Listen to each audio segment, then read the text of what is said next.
জেনেছি গৃহপালিত পশু সম্পর্কে। তো সেই ভিডিও যদি কেউ মিস করে থাকো তাহলে নিচে ডেসক্রিপশন বক্সে গিয়ে ইউআরএল দেওয়া থাকবে, ওখানে গিয়ে তোমরা ক্লিক করলেই আগের ভিডিও পেয়ে যাবে। তো আজ আমরা জানবো বন্যপ্রাণী সম্পর্কে। কথাতেই বুঝতে পারছো, বন্যপ্রাণী মানে যে সমস্ত প্রাণীরা বনে থাকে বা জঙ্গলে থাকে, যাদেরকে ইংরেজিতে বলে ওয়াইল্ড অ্যানিমালস। আজ আমরা কয়েকটি বন্যপ্রাণীর স্বভাব, তাদের দেখতে কেমন এবং তারা কি খায় আর তাদের ইংরেজিতে কি বলে সেগুলো জেনে নেব।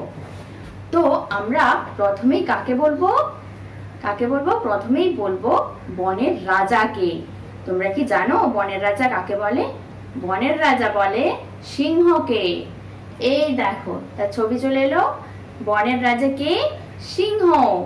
যদি তোমাদের কেউ জিজ্ঞাসা করে বনের রাজা কে, তোমরা কি বলবে? সিংহ।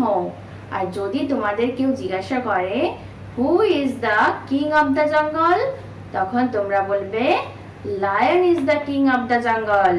তাহলে সিংহের ইংরেজি কি হলো? লায়ন। লায়ন কিন্তু খুব হিংস্র প্রাণী, আর ওরা মাংস খায়, পশু পাখি এই সমস্ত মাংস খায়, আর ওদের স্বভাব খুব হিংস্র। যখন তোমরা পুরুষ সিংহ দেখতে পাবে, সেই পুরুষ সিংহের ঘাট থেকে গলা অব্দি রাউন্ড করে কেশর থাকে। কেশর কাকে বলে জানো? কেশর হলো বড় বড় লম্বা চুল, সেগুলো ওদের ঘাট থেকে গলা অব্দি থাকে। সেগুলো তোমরা পুরুষ সিংহেই দেখতে পাবে। সেই জন্য সিংহকে কিন্তু, পুরুষ সিংহকে বিশেষ করে খুব সুন্দর দেখতে হয়, তবে এদের স্বভাব কিন্তু খুব হিংস্র। এইবার সিংহের পরেই যার কথা বনের মধ্যে মনে আসে সেটা কে বলতো? সে হলো বাঘ। বাঘকে আমরা ইংরেজিতে কি বলি? বাঘকে আমরা ইংরেজিতে বলি টাইগার। কি বলি? টাইগার। এই দেখো টাইগার চলে এসছে, এটা হলো টাইগার।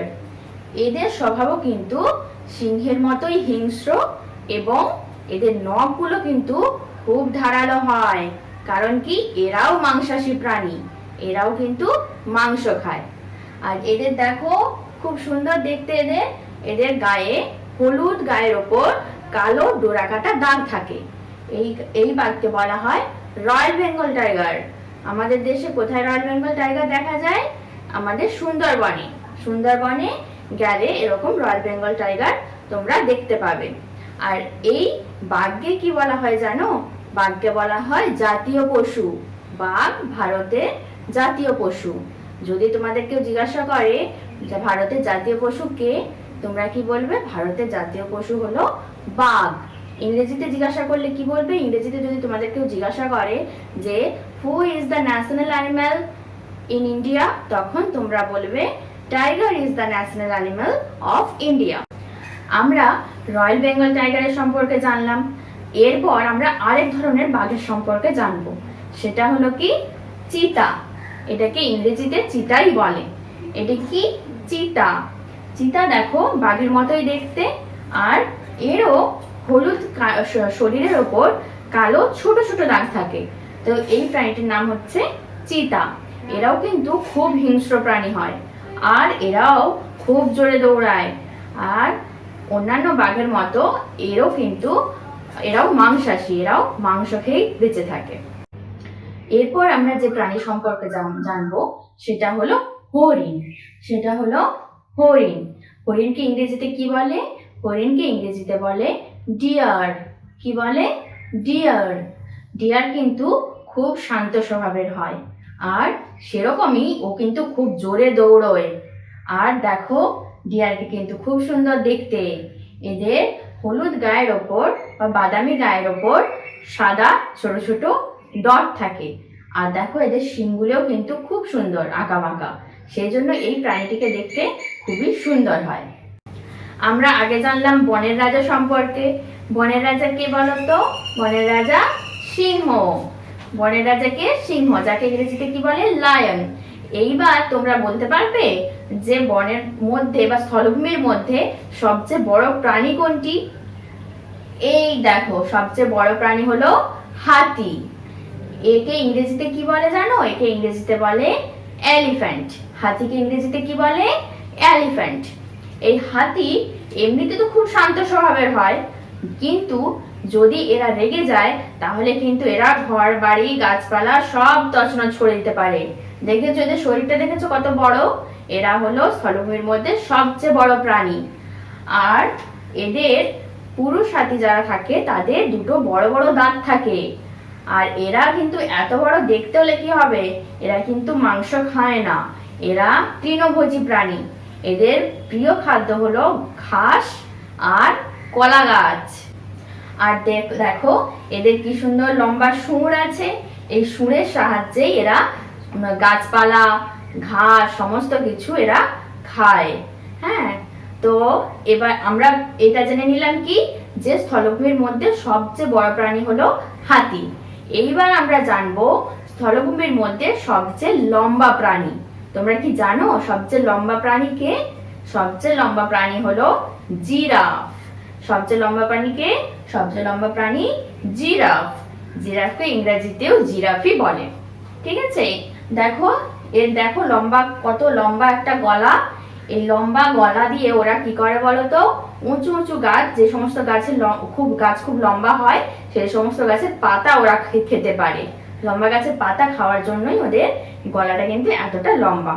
আর দেখো এদেরও গায়ে কালো গোল গোল স্পট থাকে, তার জন্য দেখো এদেরকেও কিন্তু লম্বা হলেও খুব সুন্দর দেখতে হয়। এবার আমরা যে প্রাণীটার সম্পর্কে জানবো সেটা হলো জেব্রা। এই জেব্রাকেও ইংরেজিতে জেব্রাই বলে। এই জেব্রাকে আমরা চিনবো কিভাবে? দেখো এর সারা গায়ে, একদম মুখ থেকে শুরু করে পা অব্দি সারা গায়ে কিন্তু হোয়াইট আর ব্ল্যাক কালার, মানে সাদা আর কালো কালারের দাগ থাকে। এই প্রাণীটার নাম কি? জেব্রা। এই জেব্রা তৃণভোজী প্রাণী, এরাও কিন্তু ঘাস খায়। তো এরপর আমরা যে প্রাণীটিকে চিনবো সেটা হলো গন্ডার। এটা কি? গন্ডার। গন্ডারকে ইংরেজিতে কি বলে? রাইনোসেরাস। গন্ডারকে ইংরেজিতে কি বলে? রাইনোসেরাস। এর সবচেয়ে একটা খুব সুন্দর বৈশিষ্ট্য দেখো, এর কিন্তু এই নাকের উপর একটা শিঙের মতো আছে। হ্যাঁ, নাকের উপর একটা খড়গ আছে। তো এরা যখন রেগে যায় তখন এরা ওই শিংটা উঁচিয়েই তার দিকে তাড়া করে। তো এইটার নাম হচ্ছে গন্ডার। আর এদের চামড়া কিন্তু খুব শক্ত। আমরা কথায় কথায় কি বলি? গন্ডারের চামড়া বলি। তো এই গন্ডারের চামড়া কিন্তু খুব শক্ত হয়। এইবার আমরা দেখো কি দেখতে পাচ্ছি, এটা ভাল্লুক। এটাকে কি বলে? ভাল্লুক। একে ইংরেজিতে বলে বিয়ার। একে ইংরেজিতে কি বলে? বিয়ার। এও মাংসাশী প্রাণী। আর এ কিন্তু অন্যান্য পশুদের মতো, অন্যান্য পশু যেমন বাঘ সিংহ এরা কিন্তু বাসি মাংস খেয়ে নেয়, কিন্তু ভাল্লুক বাসি মাংস একদম খায় না। আর দেখো এদের সারা শরীরে বড় বড় লোমে ঢাকা থাকে। আমার ভিডিওটি যদি তোমাদের ভালো লাগে তাহলে লাইক করো, আর অবশ্যই বন্ধুদের সঙ্গে শেয়ার করো, আর সাবস্ক্রাইব করবে। আর নিচে থাকা বেল আইকনটি কিন্তু অবশ্যই প্রেস করবে, এটা কিন্তু তোমরা ভুলে যেও না। যদি তোমরা বেল আইকন না প্রেস করো তাহলে কিন্তু তোমাদের কাছে তাড়াতাড়ি নোটিফিকেশন যাবে না, আর আমার নতুন ভিডিও আর তোমরা দেখতে পাবে না। তাই জন্য সাবস্ক্রাইব করো এবং বেল আইকনটি প্রেস করো।